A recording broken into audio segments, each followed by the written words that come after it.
All right, everybody, welcome back to another episode of the Evernest Real Estate Investor Podcast. I am one of your hosts, Spencer Sutton, and I have with me Gray Hall and Matthew Whitaker. Guys, welcome back to the show for another episode. What's up? Can't wait to get started on this. There we go. We got the batting order down now. It's set in stone. Maybe somebody else should introduce us. People probably get tired of me introducing us. Well, I'm kind of excited that I get to go first. I often act as Gray's assistant. He orders me around and sends me on errands here. It's a good change of pace for Matthew. Yeah. So I at least get to be before him in something. Well, people may only think there's two hosts, Matthew. We've heard from two different sources that people can't tell our voices apart. And I mean, obviously, I'm going to say the smarter things on the podcast. So that's Spencer Sutton. Just remember the content that will delineate you two opposed to the voices. We have heard that from multiple sources that we do sound alike. That makes me a little nervous. I'm not sure what to think about that. Of course, we've also heard from multiple sources that you could be my dad. So I don't know. Is that? Yeah, I guess I am the old guy in the office. I guess I am. All right. You are, but comes a lot of wisdom, which is what we're bringing here. That's right. That's right. All right. Enough goofing off, guys. Let's get down to enough making fun of me. Let's talk about this great subject. Now we get investors all the time who are calling our offices. They're talking to our property managers, talking to our team leaders, and they're asking about neighborhoods. They want to know different areas that in each of these cities. Hey, where should we be buying in Detroit? Where should we be buying in Birmingham or Little Rock or Atlanta? So we get this all the time. So we thought, hey, let's do an episode where we just talk about the different classes of neighborhood. So when we get into each market specifically, when we're doing deep dives in Birmingham and deep dives in Denver and Atlanta and Columbus, Ohio, we are going to talk about class of neighborhoods in these areas so that we're very, very clear. But we thought this kind of introductory episode of, hey, the things that you need to know that, to understand what is an A-class neighborhood, B, C, D. We think this is really, really important and will help you kind of build out your buy box. So some important things to note here. Number one, this is a language that investors speak, calling in a neighborhood an A-class or B class. So if this is new to you, this is kind of how people describe neighborhoods. It's just almost like they're giving out grades like in high school. Yeah. I think one of the things that's important to start with, though, is that this varies across markets. Like what's A class in Denver may be way different than A class in Little Rock or Columbus. It certainly varies across as you get down into the C and D markets. Wow, yeah. There's just really big difference. And I think different people, even in the same market, can describe each place differently. So I think it's really important for you to know, like we're going to try to give you generalities of the different types of markets, but at the end of the day, somebody may be describing something as a B market that is clearly in our world a C market. And so just know that this isn't like an accepted law across all markets and all people. Yeah, but it helps you to know what questions to ask. And I think it's good to know it's not an accepted standard where it has to meet this, and this, but it helps you kind of frame in your mind, okay, this is an A class, this is an A plus, this is a C minus. It helps you kind of know what questions to ask about the employment, the house age, the tenant class, like who's going to be renting there. So it's just a good starting place. To start talking with other investors, because it does vary. I mean, we're in tons of different markets, and I've seen that, it varies between markets, and local investors might call some areas this, but even within Birmingham, I've heard the same neighborhood referred to as three different classes. And so but it could even there are different streets in there. So it's just a good starting place, kind of giving broad strokes and what to think about and some general kind of characteristics that help to kind of put one neighborhood in a certain class. Yeah, I think you probably want to take the average of what people are saying, right? So if you have somebody saying, well, this is a C plus, maybe even a B minus, and somebody else says, it's a C or C minus. I mean, I would just literally say, well, this is probably a C. But take splitting hairs at some point, but yeah, that's right. Well, you also got to be careful if somebody's selling something to you. They're going to probably overpitch it. Hey, this is a B neighborhood, and then you get there and it's just a really rough neighborhood. Should be more like a D. So just knowing that too, knowing that there's people out there that will describe something as they wish it was, not as it actually is. Yeah, I've never seen cap rates overstated on a property. I've never seen it pitched as it's something expenses. Yeah. Expenses always seem to be lower. All you're going to do is spend $20 a month on maintenance, and if somebody tells you differently, don't listen. Yes. So definitely something, and that is kind of the danger from if you're investing from out of state and you never visit the market, you never visit the property that you're going to buy. Like this, it's important to do that. So to make your own judgment. Yeah. And I think there's tons of information out there these days. And so I think it is like, you can learn a market, you can learn the different classes of neighborhood, but I think that's one thing that we always say, there's so much value in a 24-hour trip, driving the market with somebody on your team who knows the area, and you get a feel, because then when you're underwriting properties, you know what this area is, it's around the corner from this grocery store, from this major. And so I've just seen a ton of value from investors coming into the market and us driving around. You can then kind of go and operate off Zillow and kind of run your numbers there. But I think that's one piece of advice that we always have is there's some expense related to it, but it will pay dividends in the long run. Agree. So let's talk about, I wrote down this question, like, why do investors like to know the different classifications between neighborhoods? Like, why is this important for people to have a grasp on? I think the way people look at it is obviously an A class, which means a more affluent neighborhood. It's going to have maybe a lower return, but also with a lower risk profile, versus a D class neighborhood probably is going to have a higher risk profile. The possibility, very important word right there, of higher returns there, but also you're gonna deal with some more inconsistencies. So one of the things I tell people, if you're going to buy a D or even some C minus class neighborhoods, you're going to want to buy multiple houses, because if you buy one, it's a roller coaster. No matter what. Yep. But if you buy multiple, then the roller coaster kind of evens out. Like the highs aren't so high and the lows aren't so low. And so that's just kind of the nature of it. And so I think understanding kind of the idea of what a neighborhood is, understanding your investment goals, understanding your risk profile, very, very, very important before you get into buying houses. And it's a quick way to rule out houses. It's a quick way to know that your buy box is mostly going to be Bs. And so if somebody's kind of talking about an area, you're like, hey, that didn't fit my buy box. It's a quick way to kind of narrow down. Right. And it's just a starting place to basically start doing more due diligence. Yeah.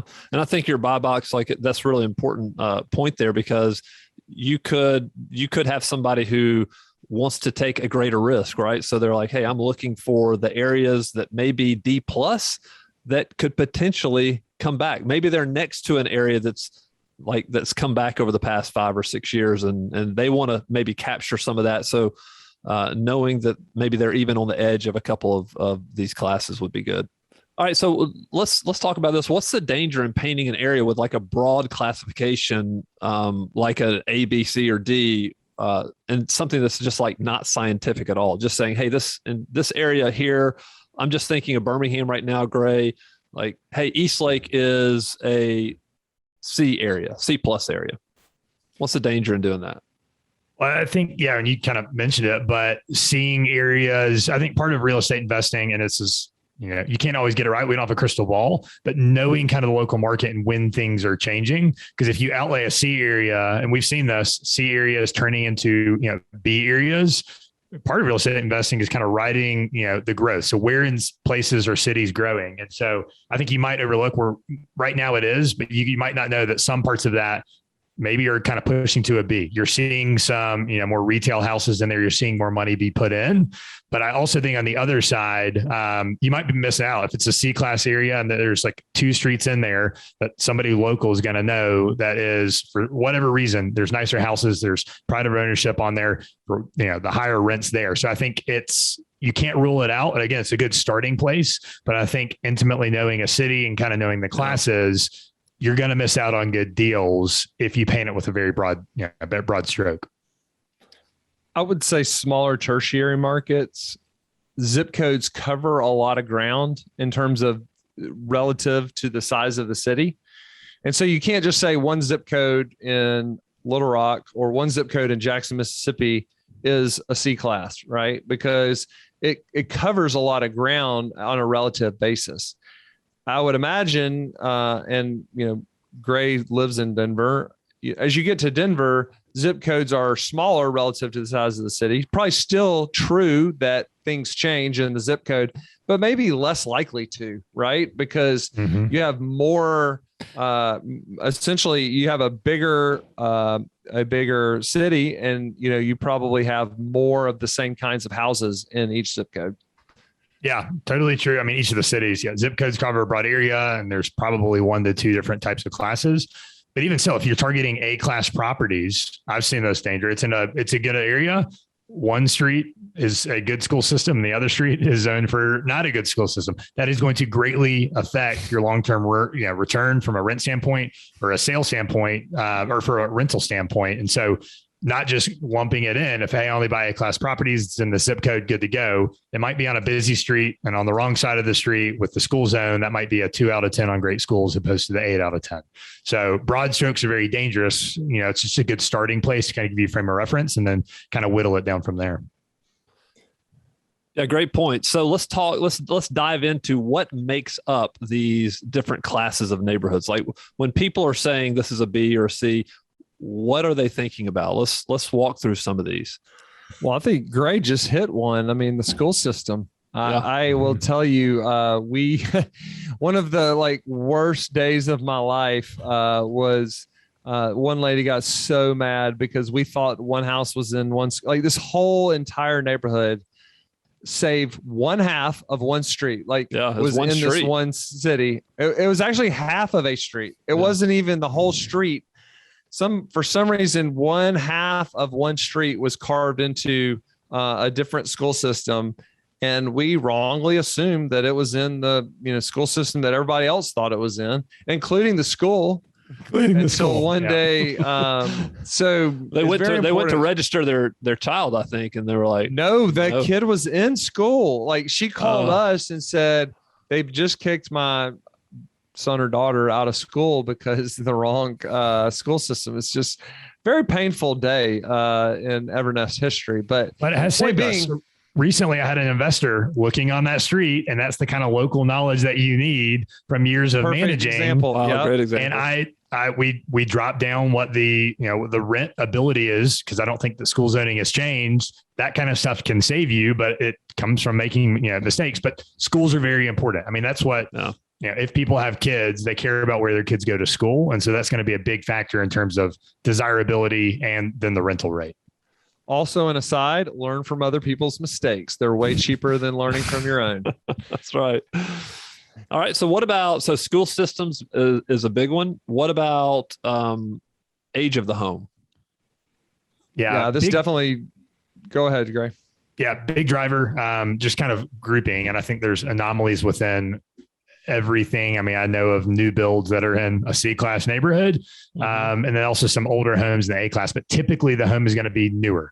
So what you get with a newer home, in theory, if it was built well, less maintenance. The newer the home, the newer the major systems, it was probably designed for things like air conditioning. It's also just a functionality thing. I mean, you'll notice the layouts these days in newer homes are better than a home that was built in the 1920s and is probably chopped up. So it's kind of probably more maintenance related. And then you also just have desirability from a rentability standpoint. I think all of these things affect your vacancy number. I think, on paper, it might look in this zip code, the vacancy should be this, but if you have a house that doesn't have an open layout and every other house in the neighborhood does, that's going to greatly affect it. So, age of the home, I think B-class houses, especially go to D. I mean, D-class houses, these older neighborhoods, if they haven't traditionally, had a value, people probably have not put the money back into the house. I think that's the other thing. In A-class neighborhoods, B-class neighborhoods, people are willing to put the money there because the return is there. especially on the retail end, or, if you're getting a refinance. But we've seen that in some of kind of the lower end neighborhoods is, the upgrades have not been there. So age of home is probably tightly correlated to, your A, B, C, and D class homes. Yeah. People think that they can, hey man, look, I'm going to get an incredible deal on this house. And you start asking questions and you find out that the house was built in 1902. And you're like, yeah, it sounds like a great deal, but I don't know. I don't know about that. Got a lot of comes by markets too. Yeah. I mean, what I've seen, I was talking to an agent out here in Denver.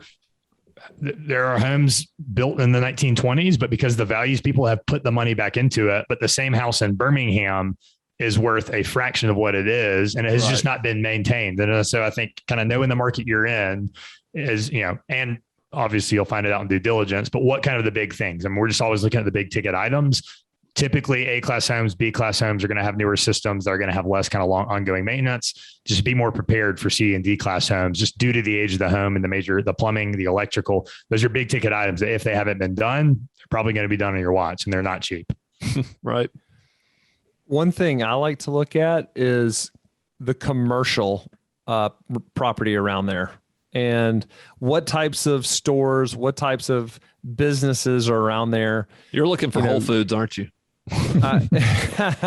Well, I mean, what better way to find an A-class neighborhood than to have a, I guess, traditionally more expensive grocery store there, right? And so it kind of identifies that area as probably A-class, or at least there's a lot of more affluent people near there. That they're thinking about that. I mean, they're real estate operators. And so like you can kind of see, the value of the real estate, and certain businesses target like they're looking at it from the exact same A-class, B-class, C-class as we are.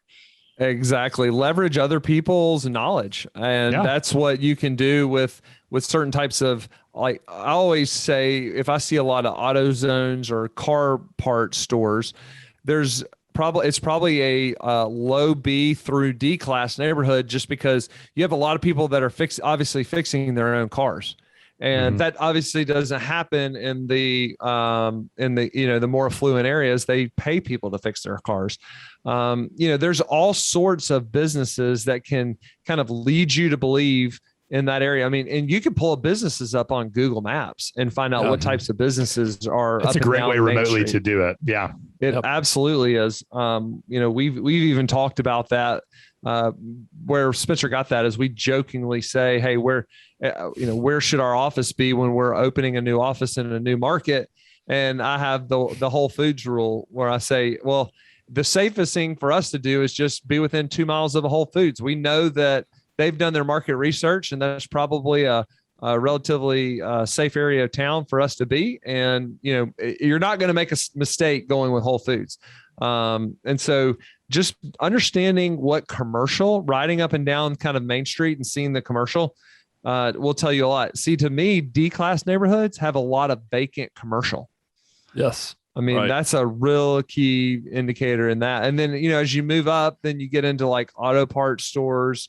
What are some other things that might indicate?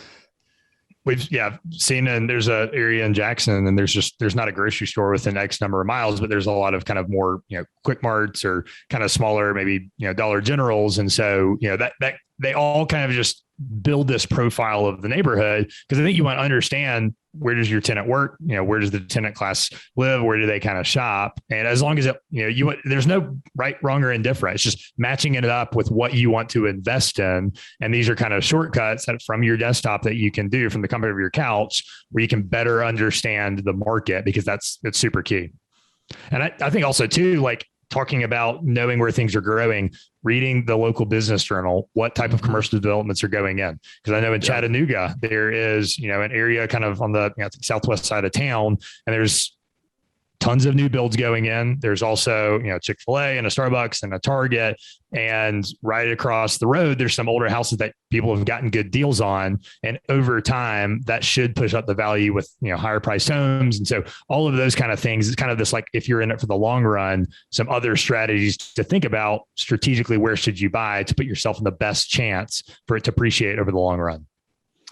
Something else I think that kind of goes hand in hand with commercial, with what you're talking about, Matthew, is like just area jobs. So where are employers coming? Like we've seen this in Birmingham. We've seen tremendous growth out west because we have Mercedes plant, we have Amazon as we're going out past kind of west of Birmingham. Yeah, west. That's right, west of Birmingham. We start seeing neighborhoods coming up. People very interested, like jobs are coming there, so people are moving there. People are renting. People are buying, and so that's one way to also think about this. Yeah, I totally agree. And thinking through that, I mean, to carrying that even further, also understanding the different level of jobs at each market. So you have a hospital, well, you have doctors. I mean, that's the first thing we think of is like, hey, doctors, and then you have nurses, but you also have a lot of support staff that live in, low to moderate income neighborhoods that feed hospitals. So, just understanding that it takes a huge amount of people to drive some of these big industries that these local markets have, and being in tune with that. I'll tell you another thing I think is important is just crime rate. And these are public, or I think they're usually public statistics that you can look up and see. I mean, obviously, the lower you go, the higher increase in crime there is on the A to F or whatever, A to E, D scale of these houses. And so just understanding the crime rate as it relates to the street or the neighborhood or the zip code will go a long ways towards telling you what type of class neighborhood you're investing in. Sometimes I'll Google the neighborhood or the city just in Google News and see what pops up. And if did it recently and the top 10 articles were about shootings or other things where I probably just wouldn't want to put my money. And that's, but this is kind of an area that's turning over. And so I think it's looking at it holistically, but yeah, looking at the crime rates, you can most of the time pull it up by neighborhood, even within zip codes. And you can kind of see the different pockets that, would be a place that you would want to invest. My question to you guys would be like, if you're a new investor and you don't know, I mean, it's somebody like me, it would be, I would start thinking, oh, I want to be in that D class or maybe even the low C's where I can get like a high return. But talk a little bit, like if I'm a new investor and I'm thinking through this, how should I think about this decision? I think starting with your buy box, and we can kind of go through each different and give examples. I think where cash flow is not super important. If you're not trying to replace your day job right now, A-class properties typically appreciate the most, but they do not typically provide tons of cash flow. On the other side of that, and so all is starting with your goals and then kind of looking through. I mean, I think D-class properties, you have to buy them right.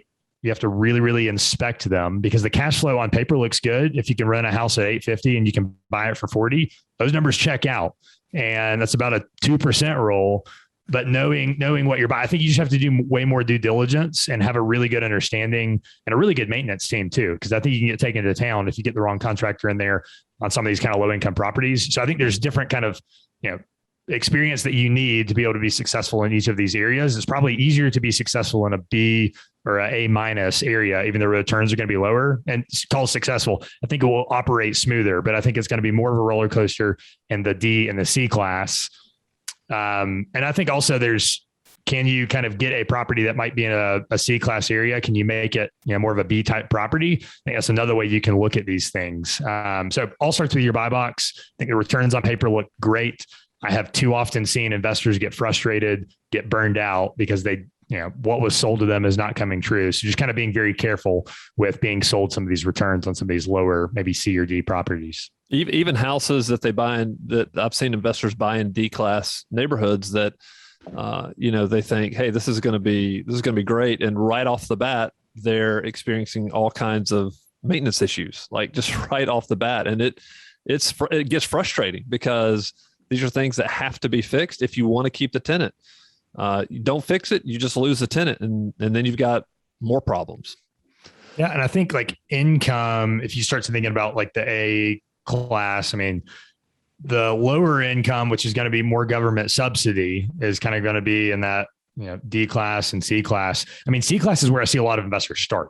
That's where they kind of see this blend between there's a chance at appreciation. It might be a blue collar kind of neighborhood with people with consistent jobs. You don't have to over improve the property and put granite in there and stainless steel. So it's that's typically where a lot of investors kind of arrive at is I want to be in a C plus neighborhood that has a chance at being a B neighborhood. Yep. And that's a lot of the inventory, kind of the 60s, 70s builds in Birmingham and in a lot of these markets. I mean, kind of the 60s, 70s just tends to be in that C plus class. But I think that's where a lot of newer investors start. I think it's lower risk than going in a D class property, but you also can have better cash flow than you would in a B plus or an A minus. Typically those schools are going to be middle of the road.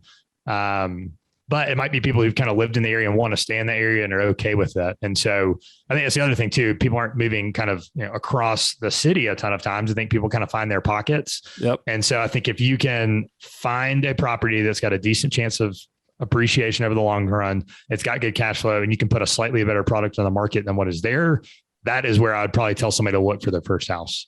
Yeah. And I think that's a great point. Putting a slightly better product on the market. So I've seen investors that have done, maybe it's a step below granite, and they have put stainless steel in there, and it stands out in the neighborhood. Like when people are walking around, they're like, wow, it didn't cost them all that much more money, but it definitely stands out. And, Gray, like you mentioned, I mean, I've had houses that in these areas, like I'm thinking of one particular in the C class area, the tenant stayed for 9 years. Like they will, if you provide them a good product and you're good to them, they will take care of your house and could possibly stay there for a very long time. I think the institutions, let me just say this too. I think the institutions have really figured this out. I think they're doing that. They're starting to put some really nice finishes in these homes, and they're really understanding that residents, like Spencer said, stay longer. So honestly, we're all going to have to up our game as institutions continue to buy, because they are upping the game and they're seeing the return for investing a little extra in there. I think it definitely helps too on if you're going to, reappraise the property, try to burr it, try to pull some money out, knowing where to put your money a step above where you can kind of hit some of those higher ARV houses definitely helps. I think another thing, just thinking about, crime, you see this in a lot of the lower income areas. I mean, things you need to be aware of are your HVAC unit. That's probably one of the last things you need to place, or you need a really good cage. It's amazing the links that criminals go to where you put an HVAC in there, you put a cage, and they dig out a 2-foot concrete pad that you've got in there where it's welded on there, or just kind of break-ins during vacancy. I think you've got to be cognizant of that. I think that's less prevalent. And I think knowing the neighborhood, I think there's plenty of C neighborhoods where this does not happen. And those just always get off the bad foot. They're expenses that you can't plan for on a spreadsheet, but they do happen. And so I think as you kind of move up in those classes, there's less chance of that happening. So just kind of being cognizant, all these hidden expenses that I would probably call that are on the D and some of kind of the lower C properties. Yeah, I've had a D properties that a turn is, hey, it's time for the turn, and a $2,000 rehab turns into $5,000 because the house gets vandalized. Yep. Right? So if somebody breaks in, trashes things or tear things up, it does screw your spreadsheet up for sure. So what do y'all think if most investors, kind of go towards that C class? Is that where other investors should go? I think even in Birmingham areas like Center Point, there's a lot of rentals there. And A class neighborhoods is more homeowners. Like how should investors think about that in terms of a competition standpoint if there's a lot of other investors targeting these C plus, B minus properties?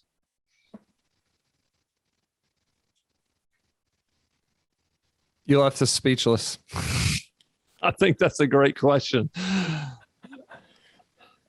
Yeah, I think there's enough inventory out there. It's just a question that has come up with people trying to come up with their strategy and say, well, if everybody's going after this and there's a lot of institutional money going after this, then I'll never get some other strategies, or I'll never get. I don't think that's the case. Right. I mean, I think there's enough inventory out there for people to, build up their portfolio, but it's a question that I get asked that I've been kind of thinking through.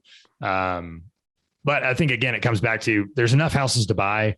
But how can I think having a good feel of what's on the market, what the finish is, and doing something that's different or a little bit higher level can help you push the rents or keep the tenant longer.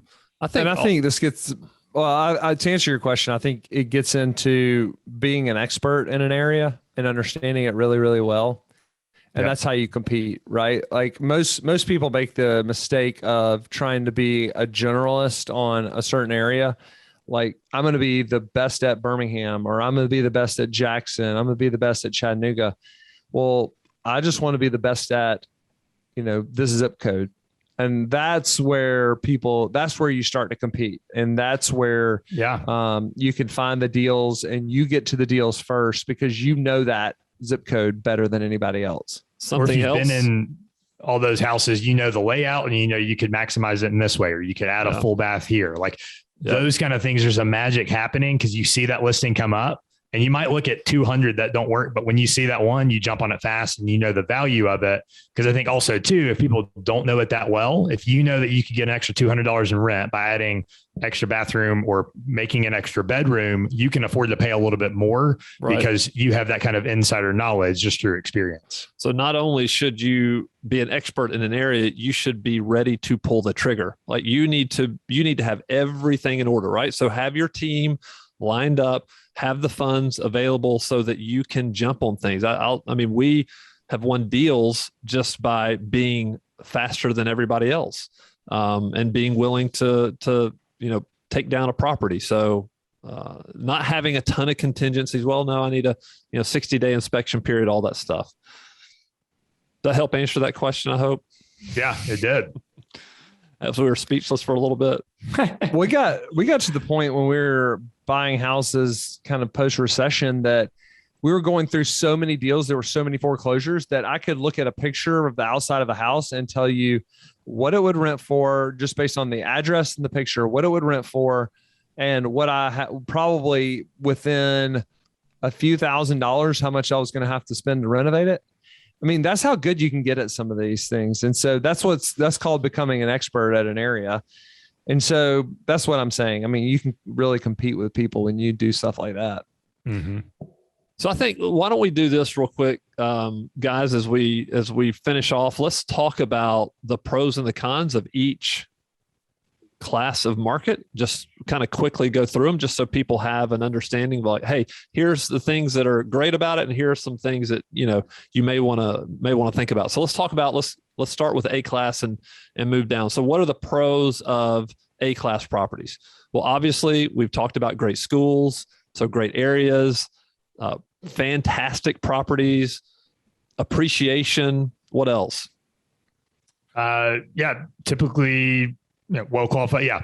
Residents who've got the money to pay for it. I mean, it might be kind of a more white collar neighborhood, and so having more well qualified bars, probably less applications to actually get it rented there, newer homes. So in theory, less maintenance. Mm-hmm. I think it also just helps when A-class areas are typically higher homeowner occupied. Homeowners typically care for their houses and their yards. And so they keep up their houses. And so I think that does help if you own a property in an area like that. That can apply. I've seen streets on C class and D class neighborhoods where this applies, but overall it's broad strokes.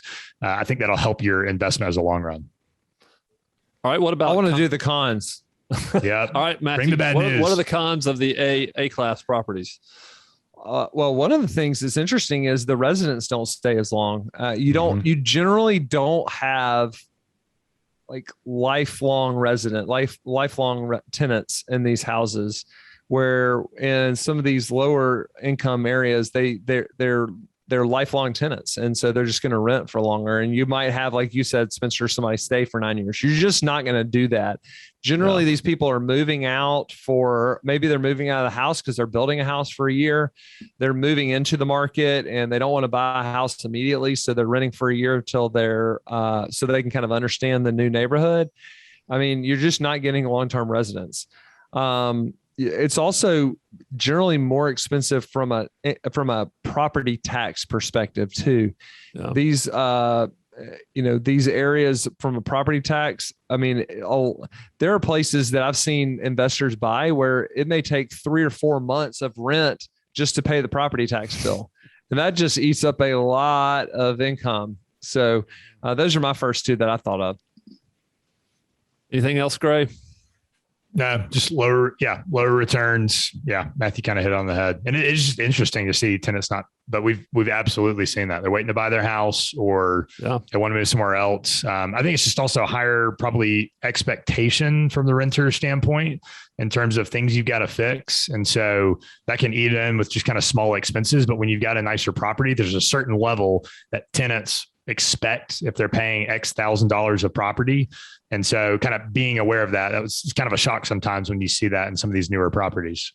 We had a funny story about that. I'll tell real quick. We have a house in a market. I'm not going to say which market. I'm not going to say who it was, but there was a professional athlete that was moving into the house, and the professional athlete wanted to put in a hot tub, and the owner, which is reasonable, right? Like if you're, Spencer, you're not an athlete, but me and Gray are athletes. It was actually me. That was me that you were talking about. But I mean, if you're a professional athlete, you've got to know that, you need to like take care of your body. And part of that may be soaking in a hot tub after a game or a match or whatever.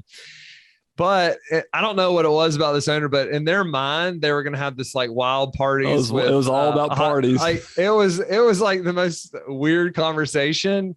And we had to like explain to the owner, no, it is okay that this is a professional athlete and they're going to do this for their body. You're not going to have wild, crazy parties going on at your house. And once they understood it, and this athlete also paid for all of it to happen, including electrical.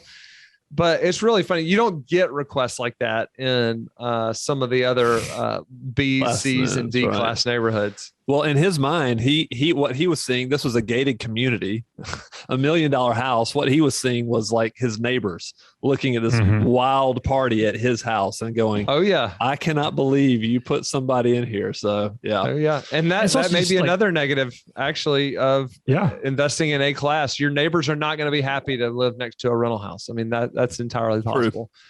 I've seen the most kind of neighbor complaints when it's somebody who bought and then they kind of moved out, and it's the neighbor, which is a great thing if you're the homeowner. I mean, neighbors kind of reporting, but it could be a negative and just some stuff that most tenants might look over, but you can get killed in work order requests for kind of small stuff, and it's always kind of setting the expectation, but you don't know the expectation of a tenant. I think that applies to all classes. I've kind of seen it more on stuff that probably isn't required to be fixed, but owners are choosing to do that or having to kind of do that just to make sure the tenant stays happy. So you might kind of have some more of those just frustrating work orders that come in that say it's not that big of a deal, but you're probably still gonna have to fix it because you do want to keep the tenant happy. Hey, I'm paying $5,000 a month. I want this fixed now.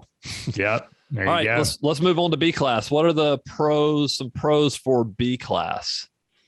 Big renter pool that we've seen in the B class area. Just good solid areas, not the A class, but, good solid areas, safe, typically lower crime, still schools. Newer houses. Yeah. Good schools, probably not, best, but still very solid everything. Yeah. I think it's kind of, solid is just kind of the word I'd use for that. All right. Agree. What about the cons for the B class? Kind of the same thing for A, right? You might not have a long-term resident here. Yeah, and you kind of compete with home buyers for these houses.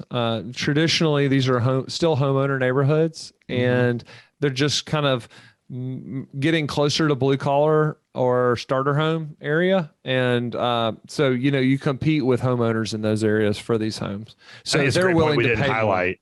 Yeah, about the A and the B. When you start getting into these homeowner areas, people will pay more for their personal residence because they're not looking at it as an investment, and that sometimes will push the rents up or push the price up, and the rents aren't going to be there. So cap rates will be kind of compressed, and you just can't get the value there. And so you see some of that in B class. Excellent point that we've seen, and with higher appreciation, that's kind of what you get into. So competing with people who, if it's their personal residence, they're willing to pay more. All right, let's talk about C class, because this is kind of the class, the areas that we think, hey, this is a great place for investors to look. Obviously, a lot of competition, but let's just talk about quickly the pros and the cons. So let's talk about pros. More affordable properties. You're probably going to have a 50-50 split with investors and homeowners. And so if there's a large pool of investors, they're kind of looking at it through the same lens. Helps kind of, and just older properties, they might need some work done on them, better cash flow, more long-term tenants in this class than we've talked about on the A's and the B's. Yeah. Good solid properties. I mean, it's probably built in the 60s and 70s, all brick house there. It was kind of built with, some of the modern amenities in mind. And so when it's not 100 years old and it's only 50 years old, less kind of CapEx over the long run. So that it's been kept up. Great 3-2, like 3 bedrooms, 2 bath houses. Love it. That are just fantastic. And I think the funny thing is C and D are basically the inverse of A and B, right? Like all the things that are good that you love about A, it inverses and you don't like it about D, but D also has some things that A doesn't have. So it's, understanding that class C is just simply the inverse is pretty interesting. And that's why it's just kind of navigating to the mean of the C+ and the B-. They're trying to basically blend the best of everything in there. And so that's probably why most investors kind of end up in that, C+ area. We used to look for, hey, we loved C-class areas, and we just looked for rotten wood and peeling paint. If we could find some houses that just were not being kept, man, we would reach out to the owners, and you never know what you could uncover that way. What about some cons of C-class? Well, these are generally older homes, so they're going to require more repairs. And it's amazing, just a little tidbit, the older the home, the more repairs I've found just over the years. I mean, it makes sense. But even on a renovated house that's in that's a 50s, 60s vintage house, it's still going to require way more repairs than one was built in the 80s. It's just the way it works out. And so just being cognizant of that you're going to spend a lot more money on repairs and maintenance is probably the biggest down. And then you start to have some credit risk with the residents. These residents, since they are a lot of time lifelong tenants, maybe they have some issues with managing their finances, and so you start to get into some credit risks too. Yeah, delinquency. It's definitely a scale way lower at the A and way at the D, and so I think it's like the risk. It's just where on the risk reward scale do you want to be, with A kind of being a lot lower reward but way lower risk, and D class. And I think with D class, if we jump into that one, I think it all comes down to the tenant you put in there. I think if you buy the house right, even with the house that's bought right, the wrong tenant in there, because there are tenants who take care of the house and there's pride of ownership and they will stay there for years, and they pay on time, or the government subsidy pays on time. And that can either cover a really bad investment, but it can also, even if you buy it, I think that's just the risk there. And there's only so much you can know when you're kind of screening a tenant before they get in there. And so you can do everything possible, but that's just a bigger risk that plays in there. Is I've just kind of seen a wider variety, or it just varies how much they're going to take care of the house and pay on time in that class. And you're talking about D class, right? D class. Yeah. Yeah. I think also we have a lot of investors who are looking for Section 8 properties of quality, where you have a lot of Section 8 residents that want to live there. And I think D class, maybe C-, you do find that. You find a lot of Section 8 programs that in these areas. So that could be a pro of that. Yeah. I mean, pros, cash flow is excellent if it works out well. I think if you get a big portfolio, I mean, I've seen people do that well, where they'll get 10 to 20 properties, so the cash flow for some of the others kind of offset. So it's a little bit less of the roller coaster ride. I think the cons, we've kind of hit on it, but crime, it's just street by street. You'll have a great street, but one street over, you've got 3 burnouts, and nobody's willing to buy the lot because it's not worth anything, or it costs way more to basically build the house back. And I think the other thing on that is just thinking about, like, when you're turning these houses and when you're looking to sell, typically D-class neighborhoods is primarily investor focused. And so what do they base it on? They base it on the rents. You don't necessarily have control of that. It's kind of the markets. And so it's like, there's basically value limiters in some of those areas. Right. You've got a better chance in a B class to keep it as a rental and then turn around, renovate it, and sell it to a homeowner who's typically going to pay more. That option just does not exist as much in the D class. C class, there's kind of a mix. And then B and A, those are absolutely kind of some exit strategies. But I think also intend to hold it for a long time, but also know you're probably going to trade up properties throughout kind of your journey investing. And so kind of thinking with the end in mind about which class you buy into is super wise. And you're not going to get probably a lot of appreciation in these areas, right? Because you're saying this is an investor heavy area. So you're not going to have a lot of appreciation like you are in the A and the B. And so that's definitely something. You may have rental appreciation where over time the rents increase, which is great, but don't look for property appreciation, especially when you're buying in D. The risk is, like, there is such a great risk of your street all of a sudden vacancy, turns into an abandoned property, turns into an eyesore or a burnout. Like I remember doing a walkthrough at a house a few years ago, and just right across the street, there was this house for rent. And then on both sides were 2 burnouts.